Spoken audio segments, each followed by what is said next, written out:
Iniciando a gravação.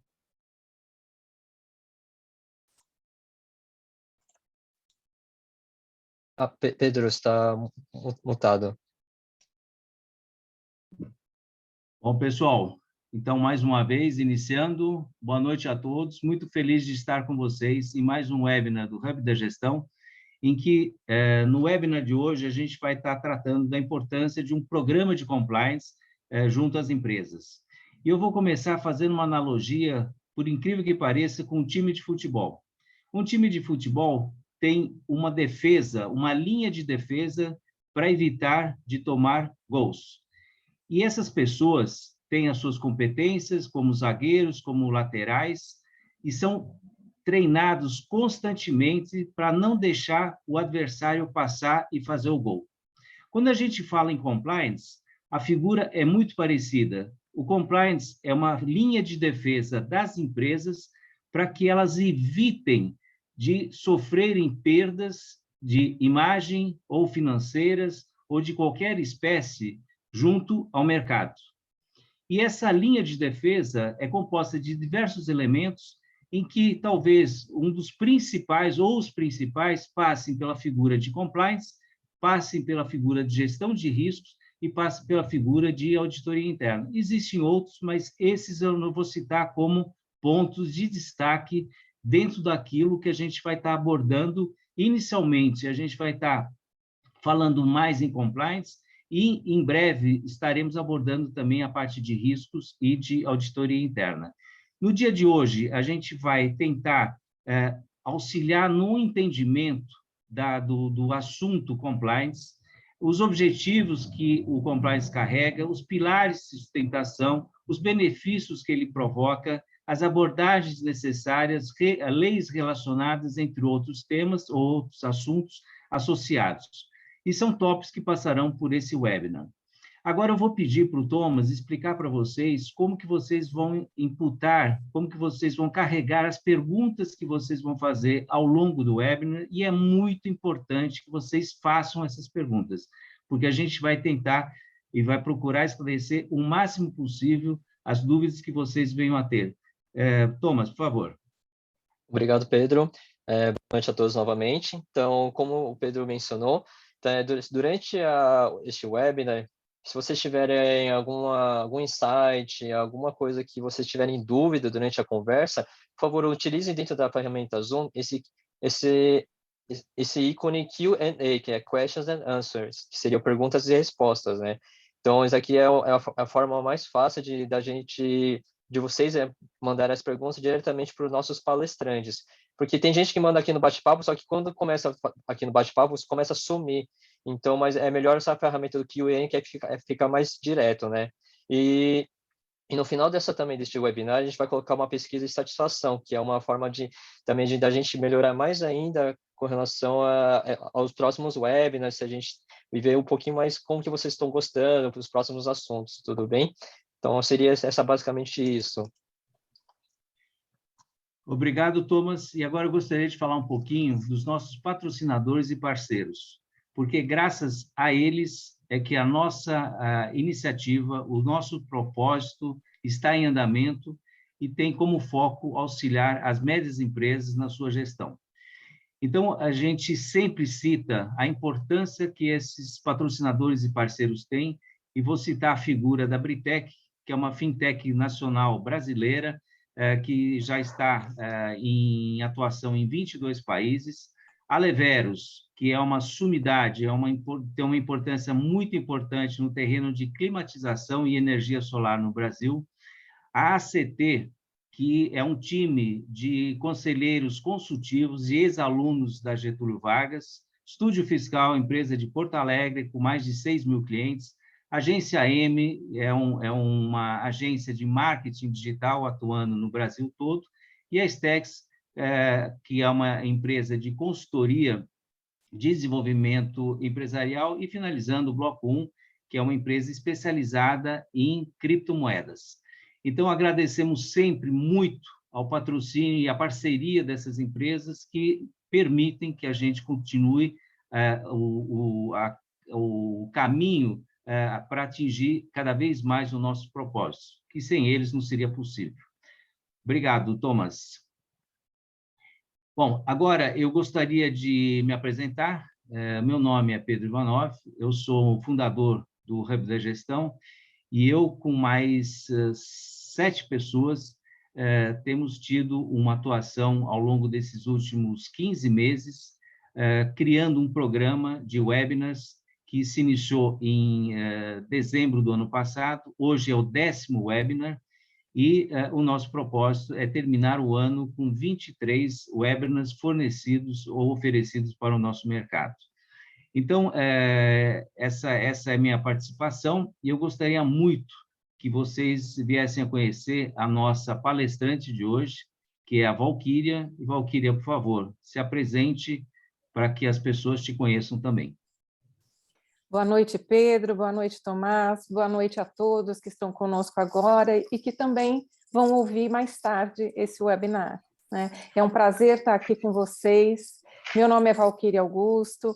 Eu construí uma carreira no mercado financeiro de mais de 30 anos, nas áreas de auditoria interna, gestão de risco, compliance, e eu estou muito feliz de estar aqui com vocês hoje, dividindo, né, compartilhando um pouco dessa experiência, né? Eu tive a oportunidade de entrar na área de compliance já em cargo de gestão. Foi uma migração lateral da auditoria interna e eu tive a oportunidade de implantar o programa de compliance no antigo Bank Boston, que foi comprado pelo Itaú, e no Itaú eu tive a oportunidade também de fazer o compliance regulatório da holding, né, unificando todas as linhas de negócio, uma visão holística de todas as linhas de negócio sob o ponto de vista do compliance. E depois eu construí a área de compliance na CETIP, que hoje já fundiu com a B3, formou a B3, né? Enfim, essa é a minha trajetória de compliance e eu estou muito feliz de poder estar aqui hoje compartilhando com vocês. Muito obrigado, Valquíria. E agora a gente vai começar efetivamente a explorar todos os tópicos aí associados ao nosso webinar. E, Thomas, eu gostaria que você projetasse a pesquisa, a primeira pesquisa, que é uma interação com nossos participantes, em que essa pesquisa faz a pergunta: sua empresa tem uma área de compliance? E dentro dessa pergunta existem 3 opções de resposta que eu gostaria de pedir que vocês preenchessem aqui, aquela que mais é aderente à realidade de vocês. Por favor.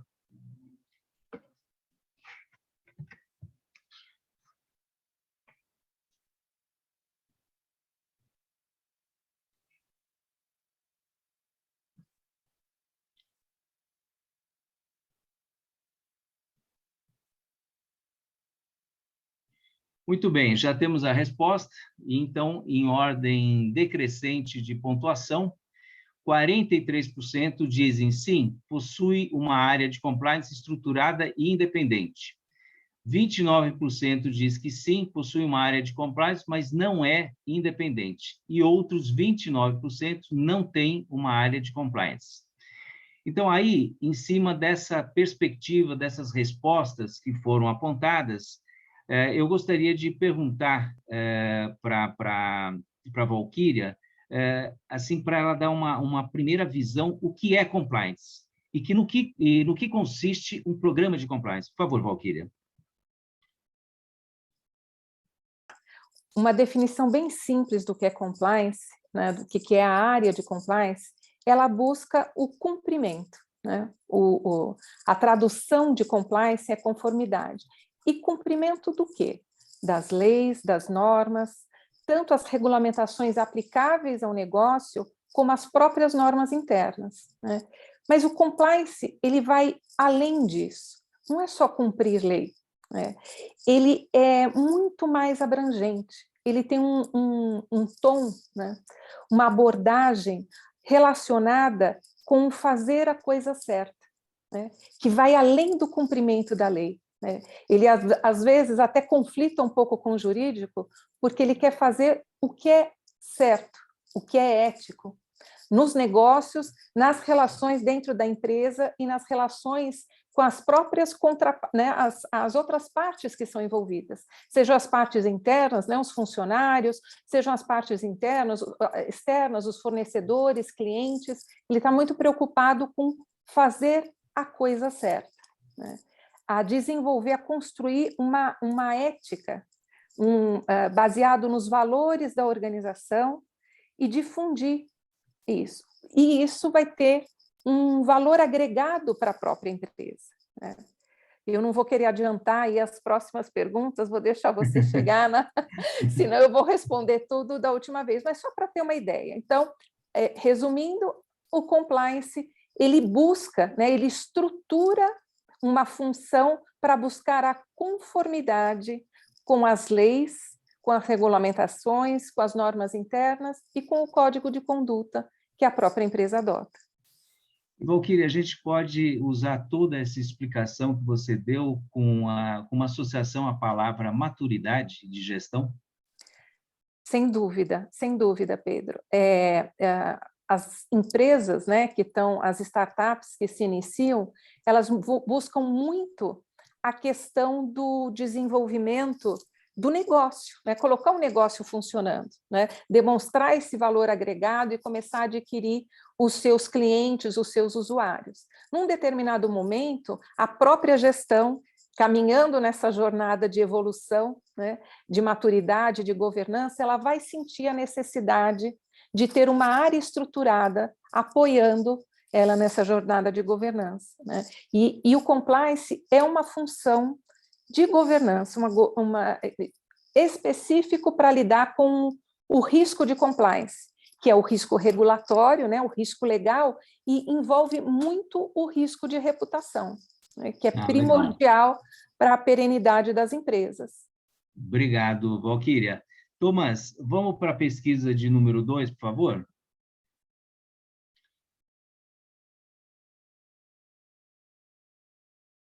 Estamos no momento em Seul. Tomás, a pesquisa de número 2. Já projetei, já lancei, tá? Mas está aparecendo uma imagem de Seul aqui.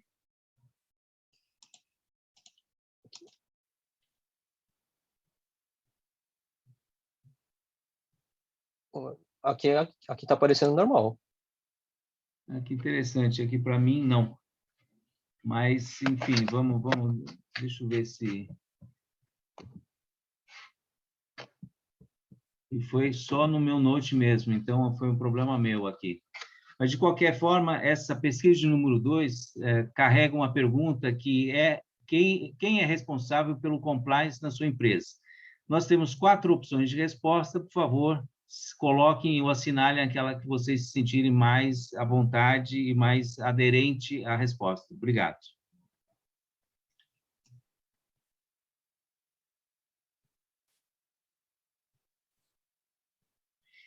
Então, novamente, em ordem decrescente de pontuação, nós temos 50% dizendo todos os anteriores, que passa pelo CEO, Compliance Officer e colaboradores. A gente tem 25% que são só colaboradores e 25% só de CEO. E aí, Valquíria, eu queria te fazer uma pergunta. Assim, a gente perguntou aí a responsabilidade de compliance, e assim, na realidade, dentro de um todo de uma empresa, dentro da estrutura de uma empresa, quem é, na realidade, o responsável pelo compliance? Então, vamos lá. Todos fazem parte de construir essa cultura de compliance, essa cultura de conformidade. Mas cada um tem um papel nessa história, né? Então, primeiro, para você ter um programa de compliance efetivo, isso tem que nascer da alta administração, né?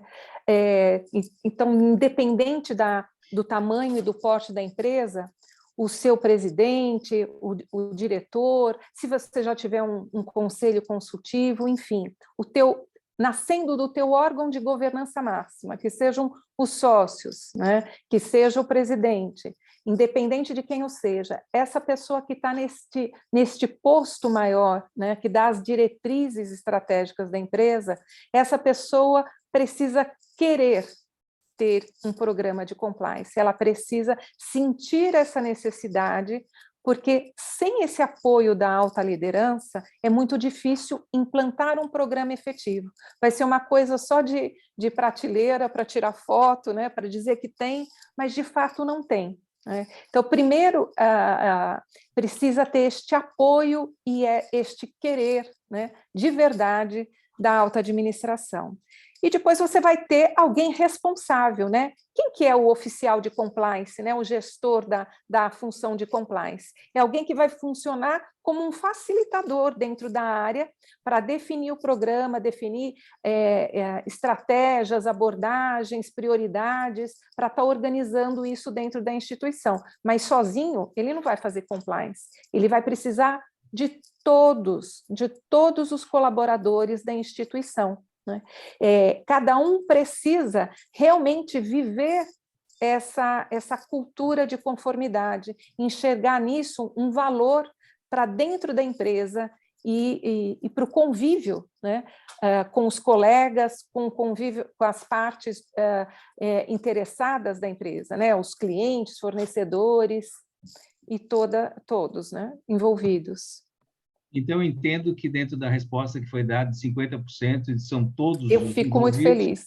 É para a gente ficar feliz, né? Que bom. Isso é para ficar feliz, é para ficar feliz. E eu fiquei surpresa de não ter nenhum voto para o oficial de compliance, porque antigamente era muito dizer assim, é o compliance que faz compliance. E assim, o compliance ele é um facilitador, ele traz as ferramentas, mas ele não faz compliance. Quem faz compliance é cada um de nós. Né? É a vontade de fazer a coisa certa. Né? E você ter alguém para buscar uma referência, né? Quando você tem dúvidas sobre alguma coisa, procurar essa área, né? Esse oficial de compliance, que se ele não tiver a resposta pronta para você, ele vai realmente te ajudar a definir que decisão tomar numa situação de conflito, uma situação que é inusitada para a empresa, que por mais que se estude, né, num programa de compliance muitos cenários, a gente nunca consegue imaginar tudo que pode acontecer. Acho que deu para entender que esse alinhamento entre todas as partes envolvidas é muito importante, mas aí vem uma pergunta: quais os objetivos que o compliance precisa atender em uma empresa? Então, vamos lá. Eu diria que ele tem 3 objetivos para estar atendendo essa missão que o compliance tem. Ele vai ter que trabalhar com prevenção, detecção e correção. Né? Ele vai ter que prevenir. Como é que ele previne que haja um descumprimento regulatório, que haja um descumprimento de normas internas ou dos padrões de conduta que foram definidos pela empresa? Né? Ele vai ter que fazer esse raciocínio e o que ele precisa trabalhar para atingir esse objetivo de prevenir. Mas, mesmo tendo as medidas, né, os controles, os processos de prevenção, ainda assim haverá, com certeza, descumprimento. Né? Então, você tem que ter um mecanismo também de poder detectar, monitorar esses processos de prevenção para capturar esses desvios, né? Esses desvios de comportamento, de política, de normas, e aí procurar corrigir, né? Corrigir tanto do ponto de vista de processo, de reparação de danos, como até a conduta das pessoas, né? Que cometeram as falhas. Muito legal. E assim, sempre que a gente fala em um programa, a gente imagina que ele precisa ter pilares de sustentação e os elementos bem definidos. Exato. No caso do programa de compliance, quais são esses pilares e quais são esses elementos? Exato. Eu acho que a gente começa com o rol do código de ética, né? E com as políticas e procedimentos que precisam ser definidos e formalizados e comunicados para toda a força de trabalho, para todos os colaboradores, e assim, e o que eu falo não é só a alta administração também, né? Todos fazem parte de conhecer essas normas, esses procedimentos e quais são os valores, as condutas que são aceitáveis e encorajadas por essa empresa, né, que estão declaradas nesse código de ética. Então, bom. esse é um primeiro, né? Nós vamos ter aí um 7, um 7. O segundo é ter quem é o responsável, né? Quem vai ser o facilitador, o oficial de compliance. Então, como a gente está imaginando que nós estamos falando com um público de empresas médias, nem sempre tem uma estrutura comparada com empresas maiores, que tem uma estrutura de compliance gigantesca, né? Muitas vezes você vai ter que acumular funções, mas você precisa designar essa responsabilidade para um gestor, né, que possa funcionar como um facilitador e também determinar o fórum da empresa em que vai ser discutido esses assuntos, né?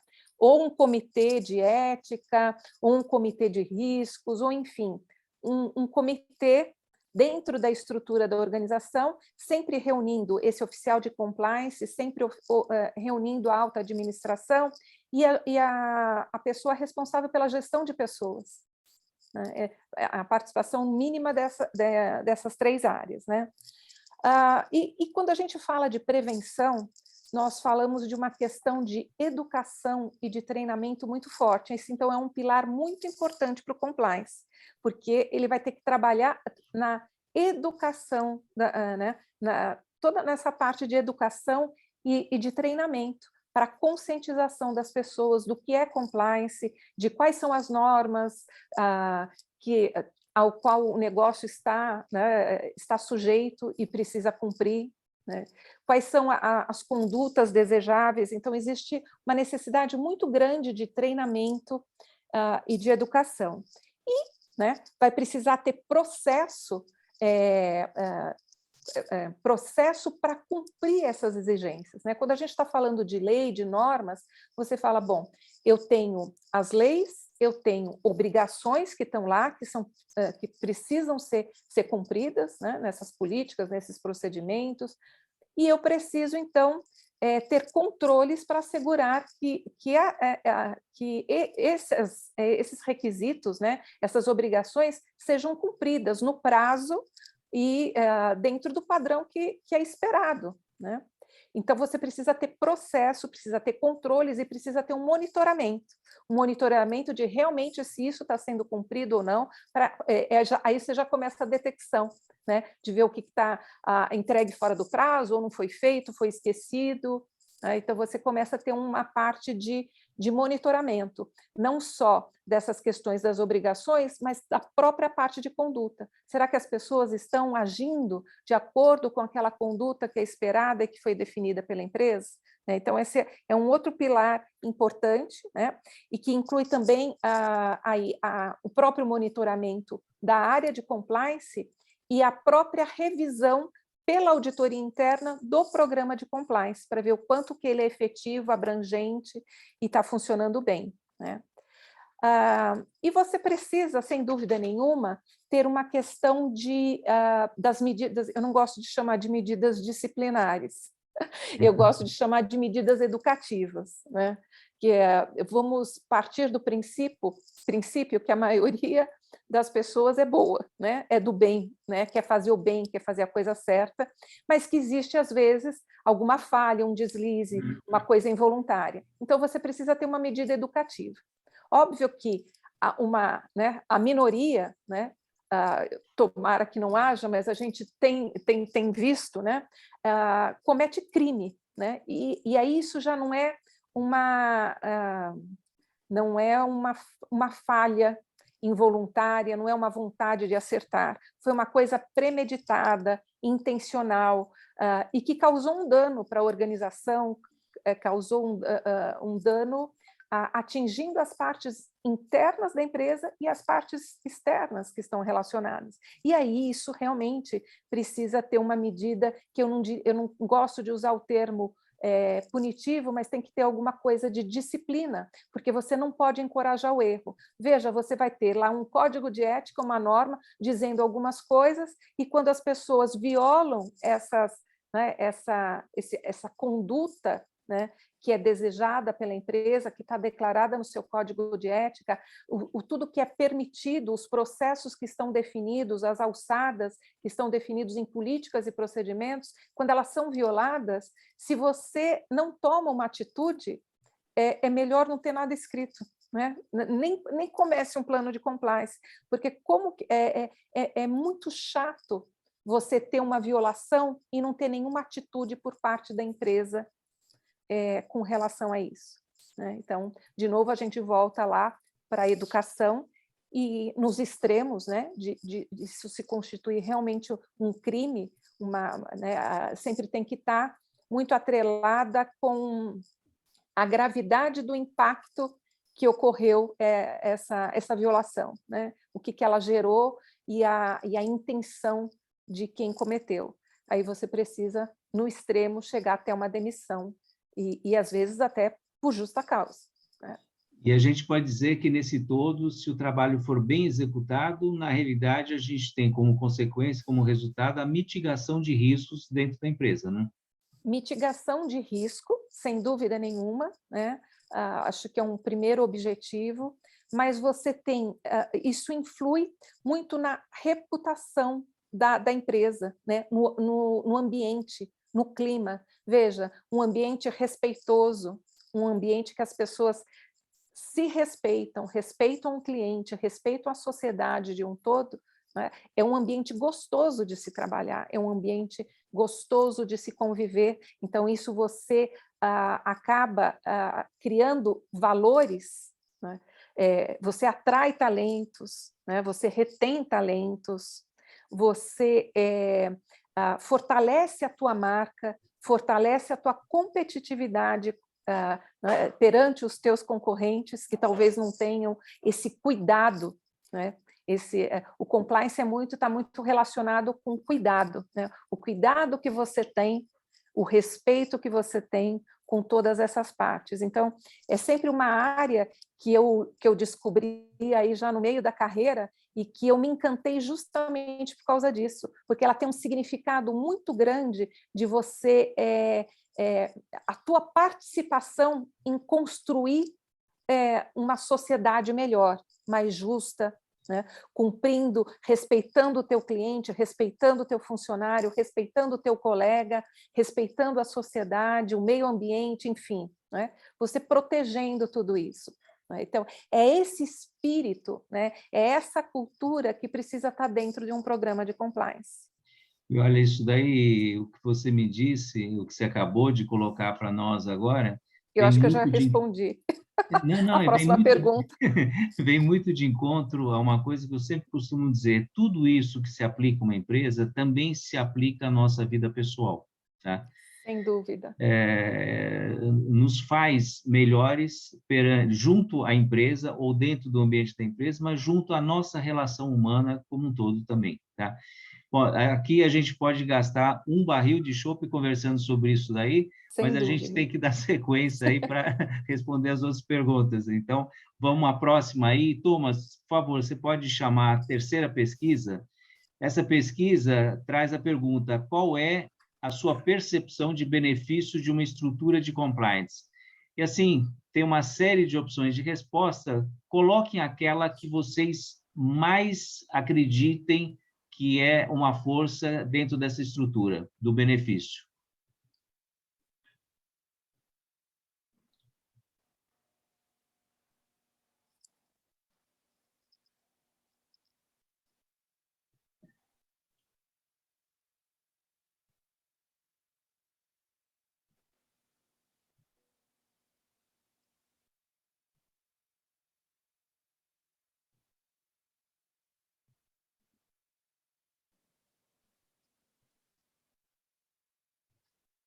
Eu entendo que, como as respostas são mais longas, a gente vai ter que ter mais paciência para esperar a definição da tabulação aí, mas fiquem tranquilos aí que a gente está com tempo.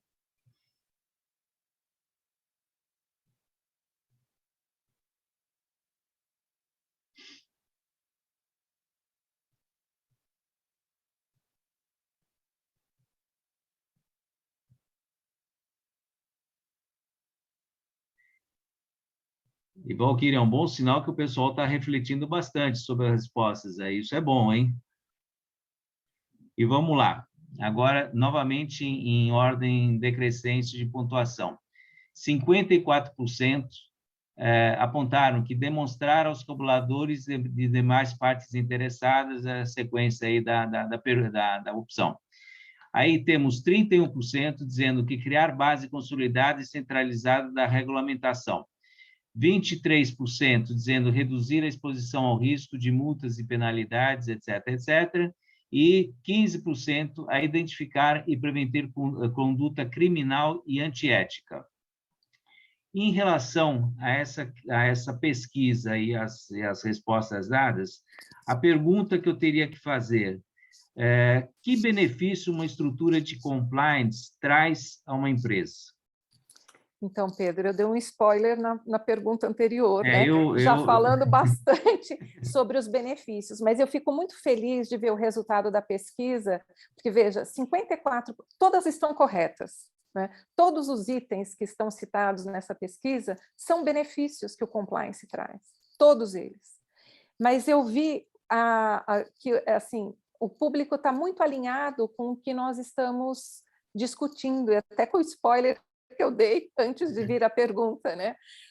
Porque realmente eu acho que o ganho primeiro, né? E é até por onde se começa, né, um programa de compliance, é a questão de mostrar a atitude, né? A atitude da empresa, ela demonstrar o compromisso dela, né? E isso não ser só uma fala, né? Uma coisa que está escrita, mas ser uma atitude, de fato, nas suas ações, nos seus negócios e nas suas relações com todas as partes interessadas, né? Que ela atue dessa forma. Então, a primeira é demonstrar esse compromisso, né? E conseguir engajar a força de trabalho dela toda neste compromisso, né? Então, eu acho que esse é o maior benefício, porque os outros acabam sendo consequências desse. E, Valquíria, aqui eu queria fazer uma pergunta dentro da pergunta, porque imaginando que a gente tem um número muito grande de empresas de médio porte que têm as suas dificuldades para elaborar a estrutura, que conselho que você daria para fazer esse processo evolutivo na linha do tempo, mas assim, tendo a certeza que é importante começar, não importa o quanto que vai demorar para terminar, mas ter uma consciência da importância disso daí? Eu começaria com a alta administração, ela sentir essa vontade, né, esse desejo de declarar ao público em geral, né, interna e externamente, esse compromisso dela em fazer certo, em cumprir as regras, em respeitar, né, todas as partes envolvidas, em fazer o seu melhor, né?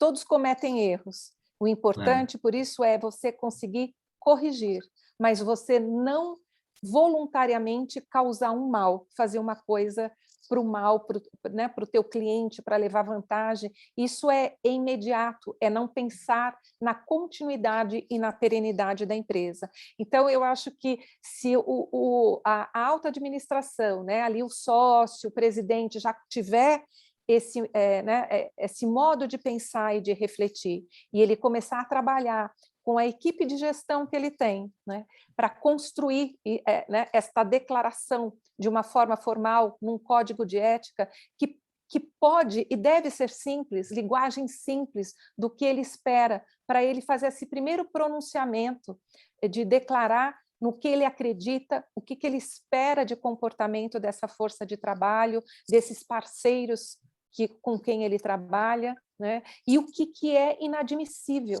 dentro da empresa dele, né? Muito bom. O que ele não quer. Então, eu acho que por aí você consegue fazer com qualquer tamanho de empresa e com, vamos dizer assim, um budget bem reduzido, né? Um orçamento bem baixinho, você já consegue fazer isso, já tem um efeito, uma semente muito grande dessa questão do programa de compliance. Eu acho que foi um ótimo conselho, eu vou praticar também, tá?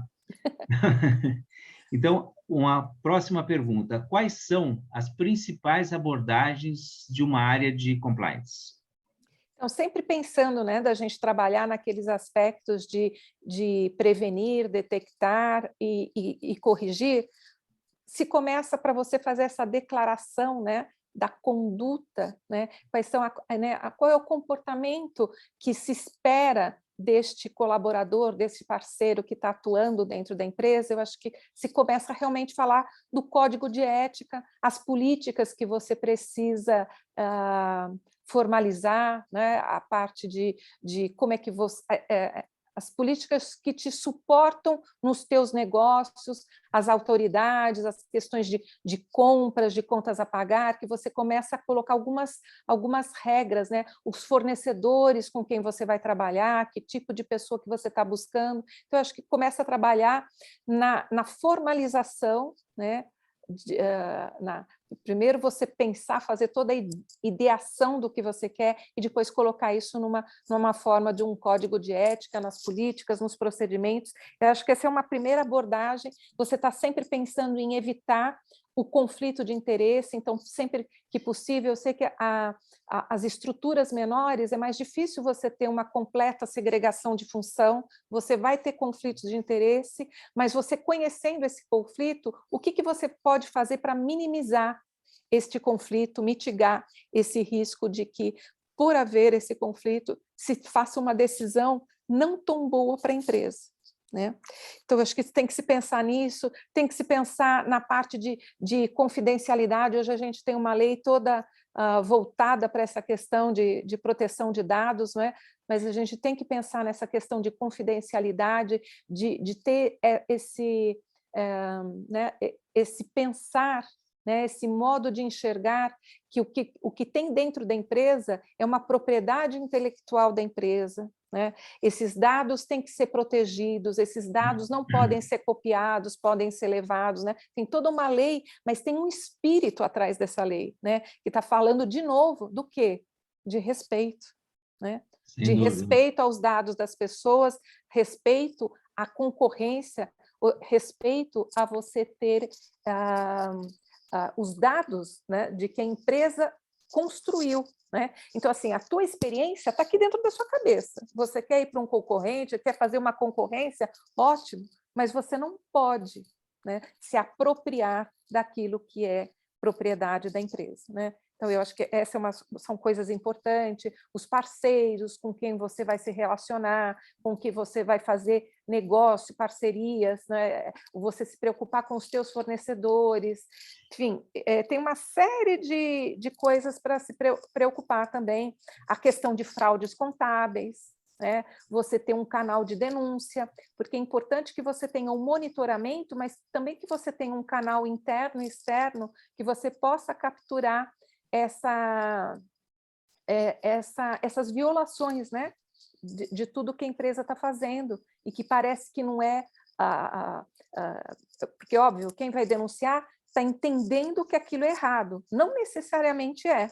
E, às vezes, é mesmo, porque a gente vê quantas coisas erradas foram trazidas à tona por canal de denúncia, né? Então, é muito importante. E, assim, mesmo que a empresa, às vezes, não tenha um orçamento, ainda não esteja preparada para ter um canal de denúncia externo, independente, você já criar, né, uma figura dentro da empresa que tenha essa imparcialidade e que possa ter um canal, né, um canal para receber anonimamente as denúncias, né, uma chave de e-mail, enfim, você já cria, né, um número né, um hotline lá, uma linha de WhatsApp já para receber esse tipo de reclamação, fale conosco, já é um começo de você estar começando a capturar essas coisas que às vezes a empresa não consegue perceber, mas quem está fora, né, ou quem está lá dentro da empresa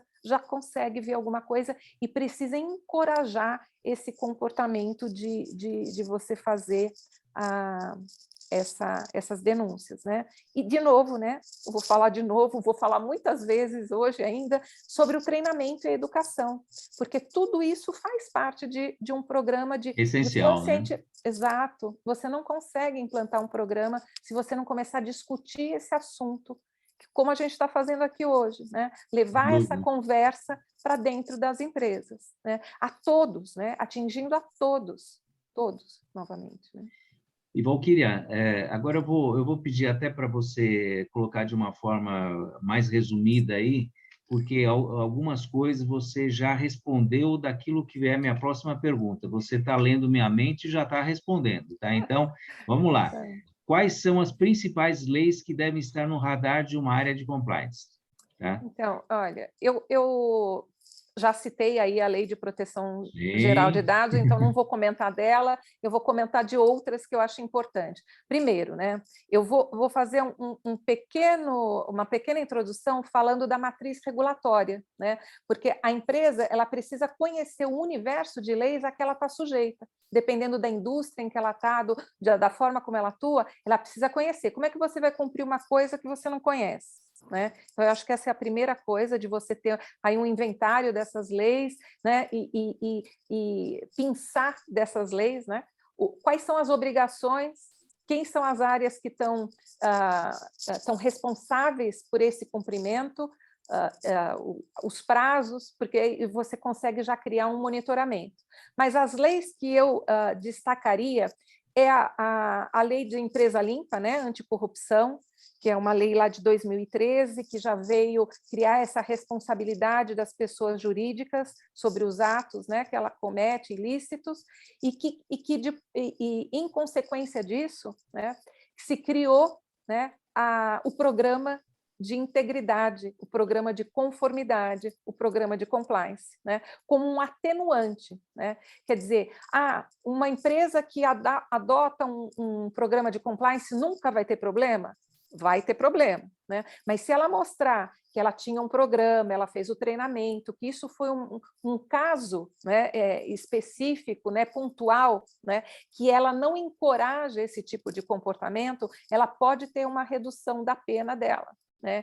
Então, eu acho que eu destacaria essa lei, né? Destacaria a Lei de Prevenção e Combate à Lavagem de Dinheiro também, né? Que é muito importante. De novo, a gente está falando de respeito, de crime, do nosso papel, tanto de empresa, como de cidadão, como de sociedade, né? De novo, a gente está falando dessa questão. Então, eu acho importante. Tem a Lei de Concorrência, né? Antitrust, que também é importante, né? Na atuação da empresa, veja, já mostra uma atitude, né, da empresa, quando ela respeita essa questão, né, a própria atuação dela. E tem o próprio Código do Consumidor, tá, que eu mencionaria, dependendo da área de atuação da empresa, mas, de uma forma geral, eu acho que tem muita coisa ali que a gente pode pensar. E a própria parte, que eu também não vou citar aqui numeração, porque eu também não conheço na extensão, mas a preocupação com a proteção ambiental, né? O impacto ambiental, a sustentabilidade de uma forma geral, né? Então, eu acho que é importante também isso estar no radar do compliance. Esse é um ponto extremamente importante, porque tem muita coisa envolvida aí que passa pelo lado cultural, pela essência de pensamento da empresa, que tem que começar dentro da empresa para contaminar o cenário externo que tenha uma ligação com o cenário interno. Então, é muito importante isso daí que você citou, porque é um dos tópicos aí que eu diria que são extremamente relevantes no mundo de negócios atual. Perceber isso daí, tá? Não como um compromisso, compromisso sempre, mas como uma oportunidade de ajudar os aspectos ambientais, sociais e de governança, tá? Que é o ESG, tá? Mas, assim, dentro disso, então, agora eu vou fazer um pequeno linkzinho com aquele que vai ser um tema do nosso próximo webinar, tá? Que é a sinergia de compliance com a gestão de riscos. Então, vamos lá. O compliance, ele faz a gestão do risco de compliance, né? Que é o risco regulatório, legal, e o de reputação que está envolvido, né? E envolvendo até perda financeira, né? perda de reputação, você pode, né, com um caso desse, perder clientes, perder negócios, enfim, perder a sua licença para operar, né, uma série de coisas. Então, a relação com a gestão de riscos é que o compliance ele está fazendo uma gestão de um risco específico.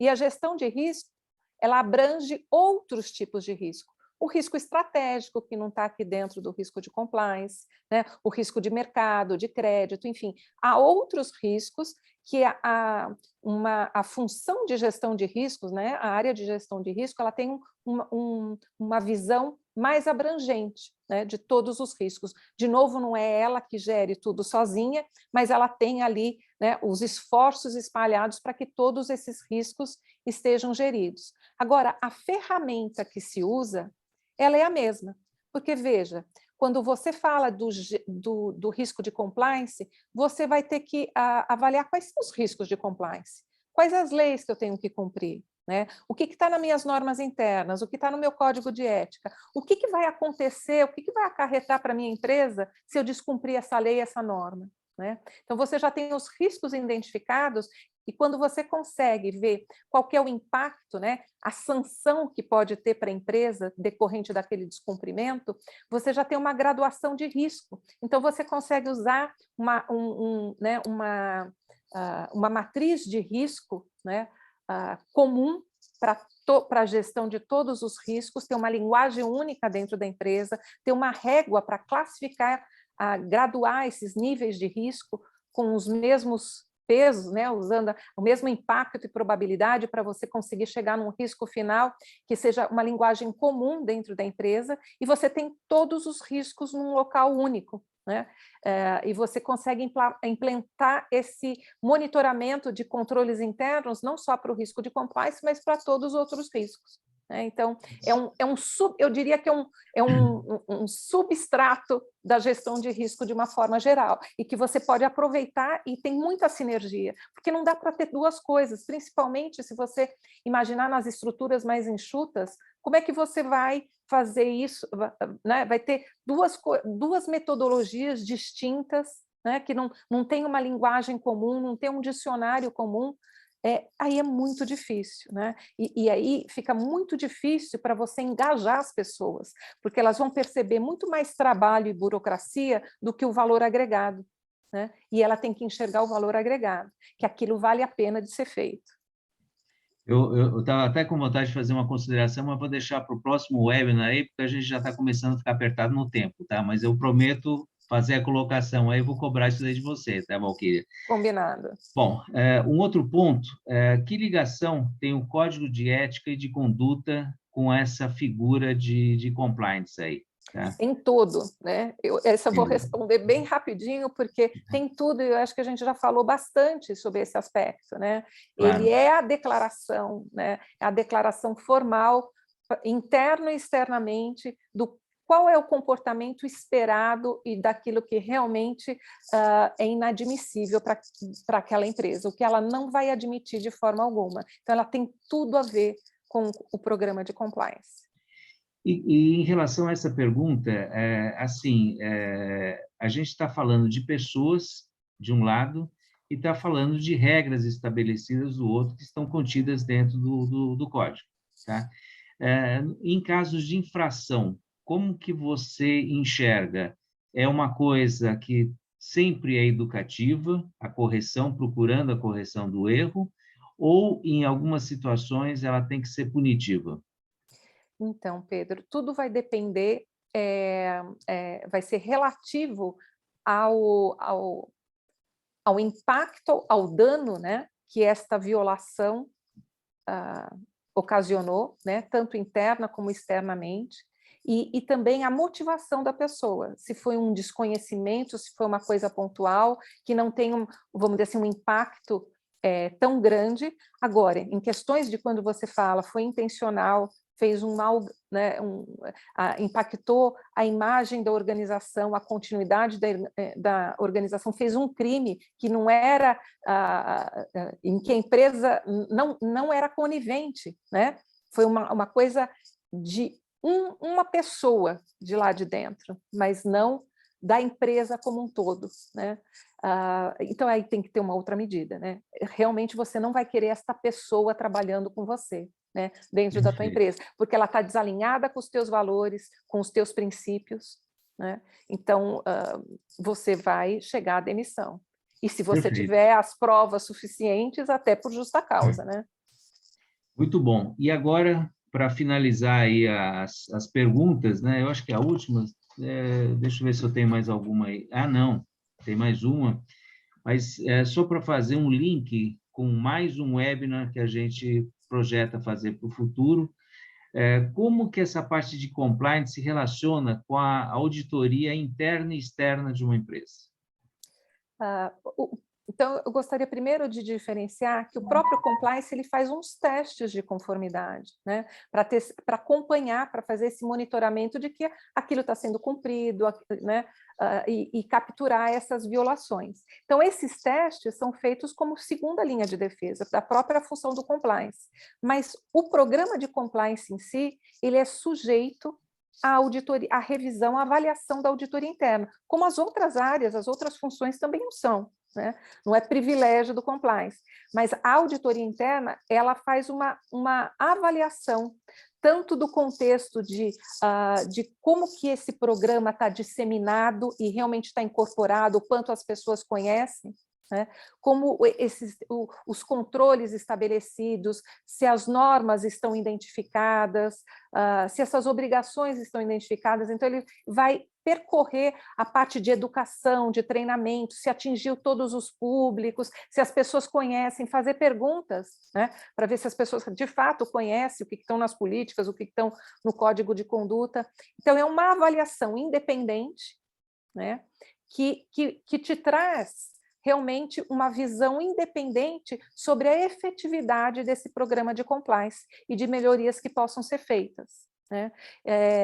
E, assim, linkando também com a auditoria externa, né, a existência do compliance, de um programa efetivo, eu não digo de um programa perfeito, que a gente sempre encontra coisa para melhorar, né? Quando a gente mesmo desenvolve, você olha e depois você fala, puxa, né, você está sempre melhorando, e isso é a beleza do trabalho. A auditoria externa, quando ela vê que essa empresa ela tem na estrutura de governança dela a auditoria interna e o compliance, ela fica também mais tranquila, porque ela sabe que tem gente, né, além dos executores do dia a dia, né, que fazem o negócio acontecer, tem áreas independentes verificando essa governança, né? Então, é super positivo para a empresa, tanto para a auditoria externa, como para né, os clientes, os fornecedores, todo mundo vai ficar muito mais confortável num ambiente desse. E agora, Valquíria, eu vou te fazer uma pergunta para você convencer os CEOs das empresas, os sócios das empresas, a implementar um programa de compliance. Quais são as razões para essa implementação do programa de compliance? Olha, eu diria que é uma questão primeiro, de perenidade e de continuidade da empresa, né? Porque quando você tem essa cultura de conformidade, de querer fazer as coisas certas, né, e de você ter uma relação aberta, um canal aberto para as pessoas poderem reportar ou perguntar quando estão em dúvida de agir de uma forma ou de outra, esse é uma base, um pilar muito grande para a empresa ter continuidade e perenidade. Então, o fato de você construir essa cultura, né, esse modo de pensar dentro da tua empresa e de engajar os teus colaboradores nessa força, todos nessa mesma direção, eu acho que já é um requisito de sucesso, né? A mitigação de risco é uma consequência, né? O fato de você ter um diferencial competitivo, então tudo o resto que eu falar, ele vai ser em consequência desse primeiro ponto, mas eu diria que ele é primordial. O primeiro ganho que a empresa tem é essa questão de perenidade, de continuidade dela, né? Você sentir que realmente você trouxe a tua força de trabalho para trabalhar junto com você, para a tua empresa crescer, para construir junto, né? E isso eu acho que é um valor difícil colocar preço, né? Olha, e você falou em preço, eu só vou complementar com mais um assunto que foi, inclusive, objeto de um webinar passado, que toda vez que você atinge um nível de maturidade que te dá segurança de condução, sustentabilidade do negócio, você agrega valor no teu preço final, no caso de uma fusão, no caso de uma venda, tá? Da empresa, certo? Ou qualquer cenário de construção nesse sentido aí, tá? Então, eu acho que você citou fatores extremamente importantes e só colocando esse daí também, para que os CEOs tenham realmente consciência, os CEOs, os sócios de empresas tenham consciência da importância desse tema dentro daquilo que a gente está colocando, tá? Isso mesmo, E agora, fortalece a marca, né? sem dúvida, Atrai sem dúvida, talento, sem retém dúvida, talento, enfim, é tudo de bom, né? é isso daí, tá? E aí, agora chegou a hora de responder algumas perguntas. Foram poucas as perguntas aqui, mas assim, quem ainda tiver a vontade de fazer alguma pergunta, nós estamos com tempo para responder, tá? Por enquanto, a gente tem três perguntas. Eu não estou conseguindo abrir aqui, Thomas. Vamos ver. Não, aqui, consegui já, tá? Então, a primeira pergunta é da Simone Lopes, em que ela diz: boa noite, Simone. E quando a má conduta parte do CEO, como é tratado? Opa, Valquíria. Aí é complicado, né? Pois é. Enfim, tudo depende muito da estrutura da organização, né? Geralmente, quando você tem um canal de denúncias, né, essas denúncias, né, que são essas violações que são identificadas por parte da alta administração, ela tem uma investigação sigilosa, né, uma investigação, e se discute, com certeza, essa pessoa que é objeto da investigação, da denúncia, da violação, ela não é envolvida, né? E isso tem que ter um órgão superior para deliberar, né? Então, imagina que você tem aí o acionista, ou você tem um conselho em que você pode, sem a presença dessa pessoa, estar discutindo o que foi feito e tomar a devida providência, né? Tomar a medida adequada para essa questão, né? Fica muito difícil quando você fala, é uma conduta inapropriada do dono da empresa e ele é o órgão máximo de organização. Então, veja, aí é um problema da própria definição da empresa, porque ela escreveu alguma coisa que ela mesma não acredita e que ela mesma não cumpre. Então, ela acaba desconstruindo todo esse programa de compliance. É um programa de compliance que não é real, né? Porque o real é quando pode existir uma pessoa, né? Algumas pessoas desviadas desse objetivo, mas não pode ter, não pode ser a empresa como um todo, né? Legal. Valquíria, tem duas perguntas do Stanislau Meliunas. A primeira se você pode comentar se o compliance no Brasil, diante do histórico de corrupção, como que isso acontece e em que nós somos, na realidade, as vítimas desse processo. Aí, eu acho que a gente está dividindo entre aspectos governamentais, aspectos empresariais, mas eu acho que a visão é em que pé que a gente está em relação a isso, por ainda termos esse histórico de corrupção. Eu acho que a gente tem muita coisa a fazer, né? Muito, muito, muito a trilhar, muito a mudar, mas a gente não pode deixar de olhar para trás e verificar as conquistas que já foram feitas, né?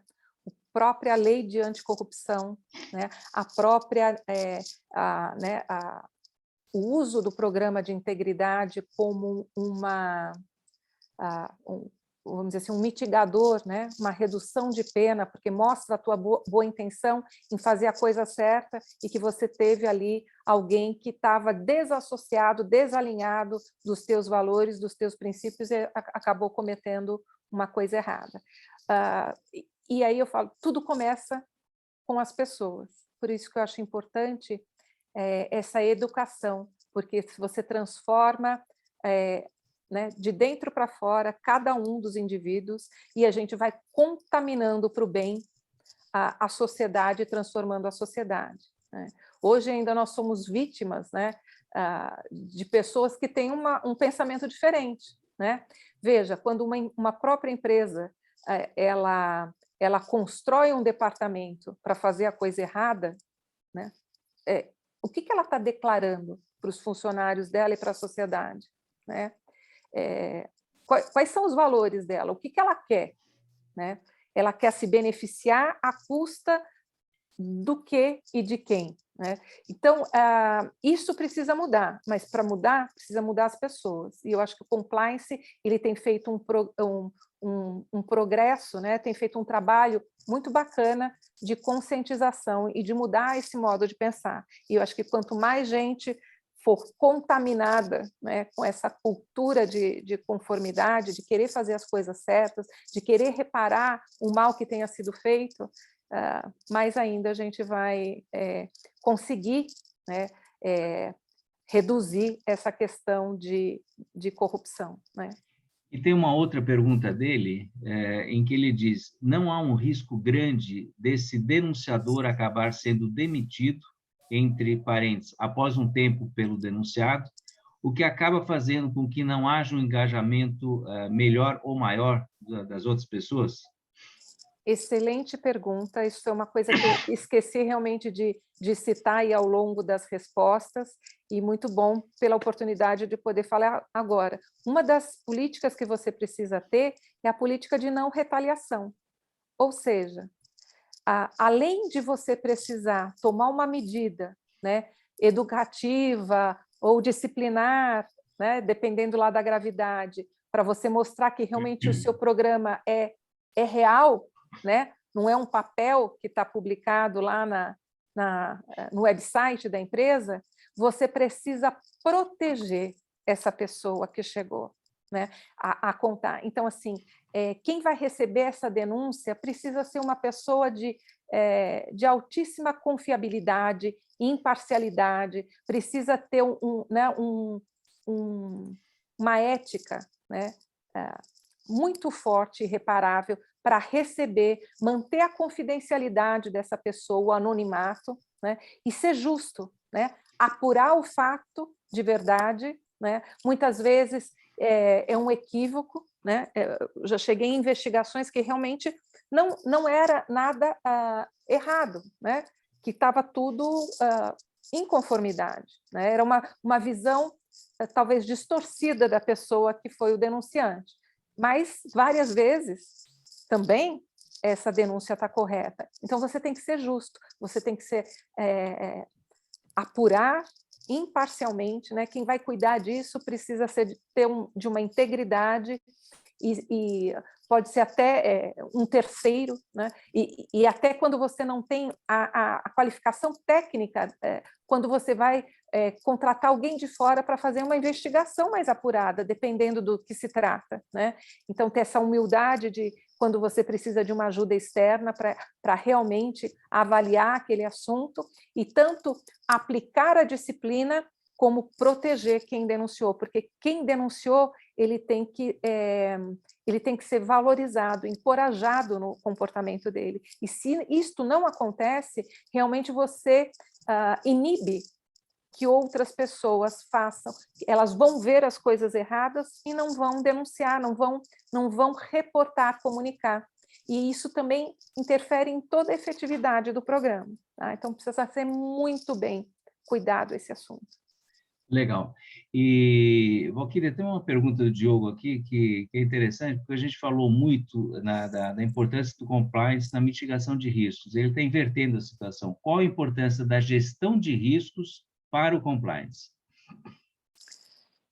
no fornecimento da metodologia, né? Eu acho que quando você trabalha sinergicamente com a área de gestão de riscos, ela vai te dar algumas ferramentas que vão facilitar o trabalho do compliance. Veja, o compliance vai ter que construir essa matriz regulatória, vai ter que fazer o levantamento das obrigações, conhecer os processos, os responsáveis, fazer uma graduação de risco. Então, a gestão de risco pode fornecer para o compliance toda essa metodologia, todas essas ferramentas, o que vai facilitar o trabalho e ainda vai fornecer uma linguagem única para a empresa. Legal. E temos uma última pergunta aqui, Valquíria. O Fábio, ele perguntando, o compliance, quando a empresa está fechando um negócio, verifica também a questão de segurança de pagamento ou créditos? Aí ele já está entrando muito dentro do processo. Geralmente, o compliance, ele entra no desenho de um processo, de uma nova iniciativa, de um negócio, né? Como é que vai funcionar. Então, ele participa para ele assegurar que este negócio, esse processo vai estar em conformidade, não só com as leis, com as normas internas, mas com os valores e os princípios da organização, né?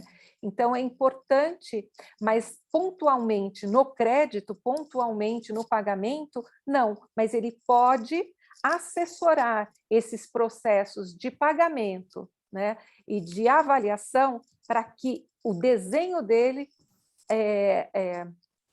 o desenho contemple essa aderência para as normas, para os valores, né? Então, é muito importante da participação do compliance nessas outras atividades, mas não no dia a dia da operação propriamente dita, né? Como um assessor nas áreas, né? Como um consultor, mas não como um executor, porque senão ele perde também a independência de fazer essa verificação, né?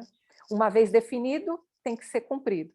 E ele vai ver, né? Ele vai ajudar nessa definição, né, da melhor forma, mas ele vai ter que fazer essa verificação. E se ele executar, aí perdeu a independência para essa verificação. Isso até parecia uma frase do BOP lá, como que era? Definido tem que ser cumprido, alguma coisa de missão, né? etc. Missão dada, missão cumprida. É né? isso daí. Muito bom. Valquíria, eu gostaria de agradecer demais aí a aula que você nos deu de compliance, eu acho que foi muito legal, e eu gostaria que você fizesse as suas considerações finais, tá?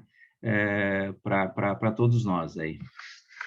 Pedro, eu gostaria de agradecer você e a todos do Hub da Gestão, porque vocês fazem um trabalho incrível, né, de disseminar esse conhecimento, de se tornar acessível para essas empresas de menor porte, que não tem, né, a equipe toda de inteligência, como a gente já viu, estruturas gigantescas que tem gente só pensando para buscar, né, e para implantar. Então, como a gente quer contagiar o maior número de empresas e de pessoas possíveis, né, é muito importante esse trabalho que você está fazendo, né, de levar esse, né, eu não diria aula, eu não diria, mas compartilhar a experiência, né, e de levar a reflexão. Então, se a gente conseguir colocar essa sementinha da reflexão, já valeu a pena, né? Então, eu estou muito grata de participar e de poder estar, de alguma forma, contribuindo com essa semente. E eu que sou grato de ter pessoas que nem você participando conosco desse nosso propósito. Muito obrigado, tá? E, assim, a todos, eu gostaria de lembrar, tá?